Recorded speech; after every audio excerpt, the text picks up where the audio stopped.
kembali lagi bersama kami di acara Ngobrol bareng Waka. Nah, di sini kita kedatangan tamu spesial nih dari Ibu Waka Humas SMA Negeri 3 Kundur. Sebelumnya boleh perkenalan dulu Bu, biar teman-teman pada kenal dan tahu gitu. Oh, baik, terima kasih. Iya Bu.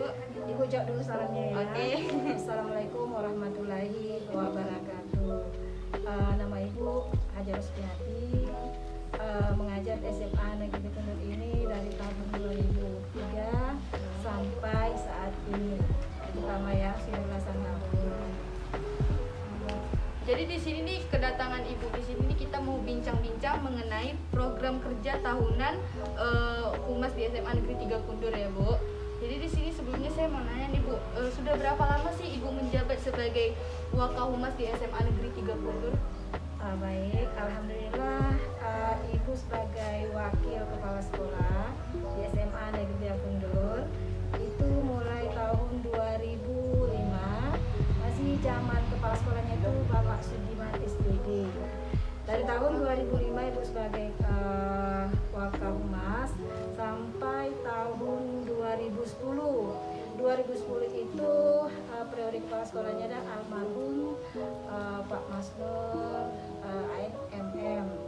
Kemudian dari tahun 2010 itu menjadi Waka kepala sekolah bagian sarana prasarana atau disingkat dengan Sapras. Kemudian dari Waka Sapras dari tahun 2010 sampai 2017. 2017 itu berubah profesi lagi menjadi Waka Humas. Itu di periodenya Ibu Meme Nini MPD yang ya periode sekarang ini yang menjadi kepala sekolah SMA Negeri Kundur pada masa ini, dan sampai saat ini ya masih alhamdulillah ya Bu di Humas SMA Negeri 3 Kundur. Alhamdulillah. Berarti sudah lama sekali ya Bu Ibu. Alhamdulillah. Di sini kan mengingat sekarang masa pandemi nih bukan Bu. Bagaimana sih cara Ibu menjalin hubungan dengan orang tua siswa seperti siswa yang kedapatan bermasalah atau berkasus? Ini kan sekarang masa pandemi Bu, tentu beda gitu penanganan kasusnya dengan masa-masa lain. Pada masa periode sekarang ini karena masa pandemi, kalau untuk masalah anak-anak berkasus ini sebenarnya itu penanganannya kepada bagian kesiswaan atau wakil kepala sekolah yang bagian kesiswaan. Namun di sini tidak terlepas daripada juga Humas. Humas ini sebagai fasilitator yang menghubungkan antara orang tua wali, ada anak dan pihak sekolah. Yang tentunya proses dari anak bermasalah ini yang sudah ditangani oleh dimulai dari guru bidang studinya, kemudian wali kelas, sampai kepada wakil kepala sekolah bagian kesiswaan. Nanti kemudian baru kita kompromikan, kemudian kita tidak terlepas daripada guru BK-nya. Nah, jadi apapun masalah untuk anak-anak ini itu ditangani secara bersama. Intinya Ibu sebagai fasilitator Iya. ya Bu. Oh iya nih Bu, kan banyak nih Bu siswa yang tidak tahu ternyata Ibu yang mengurus beasiswa peserta didik. Bagaimana sih Bu teknisnya biar teman-teman semua pada tahu, terutamanya pada anak-anak kelas 12 nih dan Dinda sendiri biar pada tahu bagaimana sih Bu teknisnya? Beasiswa ini ada dua macam. Tentunya beasiswa khususnya bagi siswa atau peserta didik yang kehidupannya ekonominya rendah atau siswa yang kurang mampu. Kemudian yang kedua itu ada namanya beasiswa berprestasi. Tapi kalau untuk di sekolah kita ini, untuk siswa-siswa berprestasi itu, misalnya yang dapat peringkat 1 itu biasanya kan ada dari sekolah. Itu biasanya juga dibantu dari uang sekolah atau ketiga. Biasanya juga ada di yang dapat peringkat umum dibebaskan 3 bulan. Kemudian yang juara kelas dibebaskan 2 bulan. Kemudian yang juara 3 dibebaskan 1 bulan. Itu yang di sekolah. Kemudian untuk beasiswa untuk ke perguruan tingginya itu ada namanya bidik misi. Namun sebelum kita bidik misi, ini ada program Indonesia Pintar.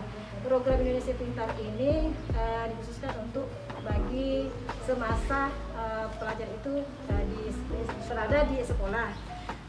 Ini prosesnya atau bagaimana proses untuk dia mendapatkan PIP tersebut. Jadi begitu anak masuk di kelas 10, anak ini yang memiliki kartu Indonesia Pintar itu pengajuannya melalui wali kelas.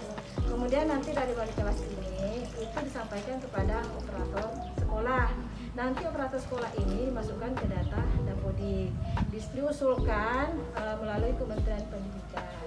Kemudian ketentuan apakah anak ini mendapatkan atau tidak, yang jelas kita dari pihak sekolah, anak-anak yang kurang mampu yang memiliki kartu Indonesia Pintar itu dimasukkan semua oleh operator. Nah, nanti kita tinggal menunggu keputusan dari kementerian. Nah, ya itu kalau keputusannya bisa juga kita lihat itu ada SK-nya yang keluarkan di kementerian. Dan yang selama ini berproses itu kementerian itu bekerjasama dengan Bank BNI. Nah, setelah Bank BNI menyurati menginformasikan ke pihak sekolah bahwa anak-anak yang mendapatkan beasiswa PIP ini dengan jumlah yang sudah ditentukan dari Kemdikbud, maka kami pihak sekolah atau kami yang dari Humas ini menginformasikan ke peserta didik yang mendapatkan beasiswa tersebut melalui wali kelas. Kemudian anak-anak ini mengambil peruntukan sesuai dengan yang di dalam dari kementerian jumlah dana. Anak-anak langsung ke Bank BNI yang tentunya dipersyarati dari pihak sekolah itu surat keterangan bahwa anak ini memang betul-betul penerima PIP dan bahwa anak ini betul-betul adalah peserta didik SMA Negeri Pikundur, melampirkan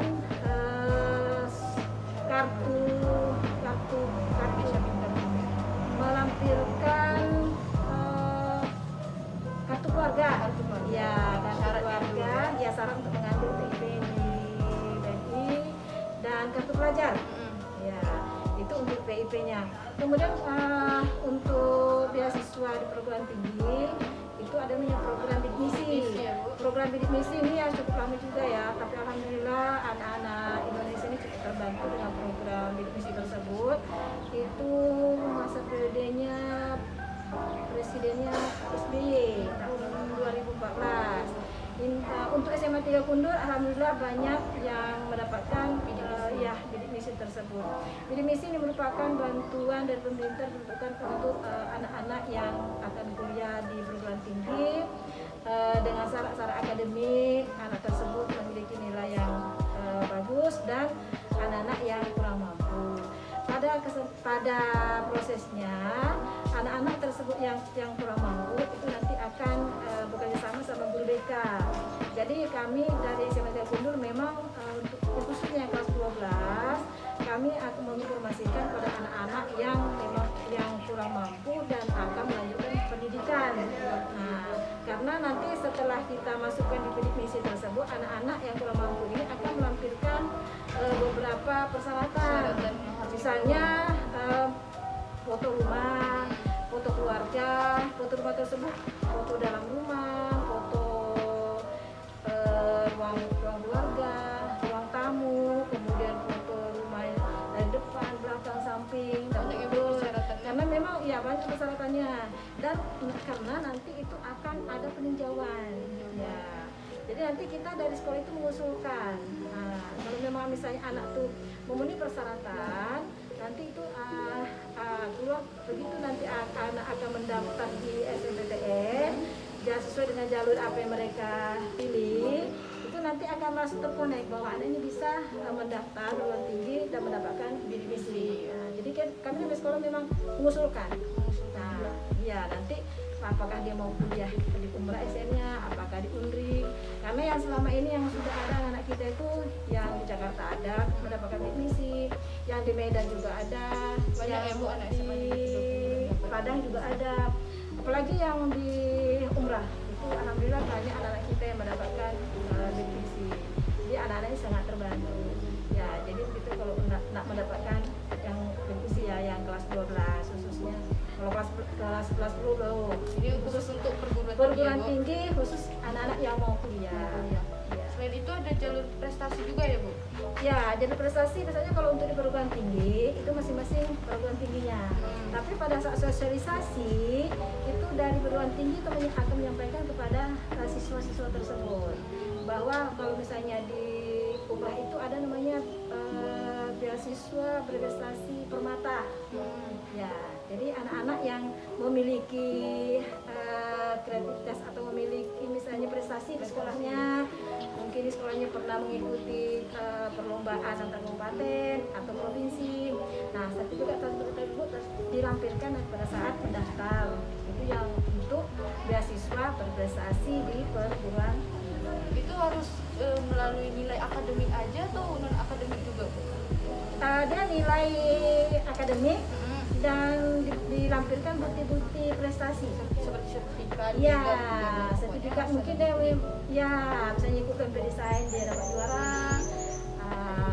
Pokoknya yang prestasi-prestasi yang dimiliki selama dia sekolah. Itu dengar-dengar katanya kalau misalnya kita mau kuliah melalui jalur beasiswa berprestasi itu nilainya tak boleh turun ya, Bu? Dari kelas 10 sampai kelas 12 itu harus stabil. Ya, Stabil. nilai tidak boleh turun, harus Kalau tidak stabil minimal harus naik ya, Bu? ya. Tak boleh turun gitu. Pokoknya dia bagus sih grafik itu. Grafiknya naik. Dan nanti juga kalau sudah di perguruan tinggi bagi mendapatkan definisi itu IP-nya juga tidak boleh anjlok tapi harus naik 3, sekian. Selain itu kan selain Ibu mengurus program beasiswa, Ibu juga mengurus program seperti sosialisasi. Nah, itu bagaimana sih, Bu, implementasinya? Sosialisasi pada zaman pandemi ini sangat berbeda pada zaman sebelum pandemi. Kalau sebelum pandemi itu memang sosialisasi ini beberapa perguruan tinggi itu sebelum kita sosialisasi mereka mengirimkan surat. Mereka minta persetujuan dari sekolah memberikan jadwal karena yang akan mengadakan sosialisasi itu tidak hanya satu perguruan tinggi. Contohnya Umrah, kemudian dari perguruan tinggi swasta juga banyak, baik di Kepri maupun di luar daripada Kepri. Ya, Riau, bahkan itu dari Jogja, bahkan itu dari Jakarta, bahkan itu dari Palembang, Padang. Kemudian ada juga sosialisasi dari mahasiswa ikatan mahasiswa kundur ya. Oh, yang HIMA itu ya, Bu? Ya, HIMA. Itu kan mereka kan selalu mengadakan sosialisasi, artinya memberikan informasi-informasi perguruan tinggi untuk adik-adiknya yang masih di SMA, khususnya ya yang mau masuk ke 12. perguruan Ya, tinggi. jadi kalau untuk sosialisasi sebelum pandemi itu alhamdulillah cukup banyak. Jadi cukup memberikan informasi untuk anak-anak yang kelas 12 bagaimana untuk masuk perguruan tinggi mana yang mau dipilih sesuai dengan bakat kemampuan yang mereka miliki, sesuai dengan cita-cita dan harapannya. Ya. Sekarang kan masa pandemi nih, Bu, berarti kita tidak bisa melakukan sosialisasi secara langsung atau secara tatap muka. Iya. Nah, ada tidak sih, Bu, kesulitan dalam melaksanakan sosialisasi secara daring atau online? Kalau selama pandemi ini sosialisasi yang kita lakukan itu secara virtual. Kendalanya itu baru-baru ini kan kita adakan sosialisasi itu dari UIB. Alhamdulillah 60% siswa kita yang ikut serta. Cuman karena kita mungkin di areanya yang jauh dari ini sehingga kendala daripada sinyal atau jaringan yang tidak terkonek, dan juga mungkin juga fasilitas perangkat perangkat HP perangkatnya dimiliki penuh memori ya, Bu. Memori juga penuh, mungkin juga tidak mendukung program Zoom meeting. Jadi itu adalah merupakan kendala-kendala selama pandemi ini. Nah, sepertinya cukup sekian nih bincang-bincang kita pada hari ini. Semoga bermanfaat bagi teman-teman semua. Saya sebagai moderator meminta maaf jika terdapat kesalahan. Saya akhiri dengan wassalamualaikum warahmatullahi wabarakatuh. Bye-bye, selamat berkarya.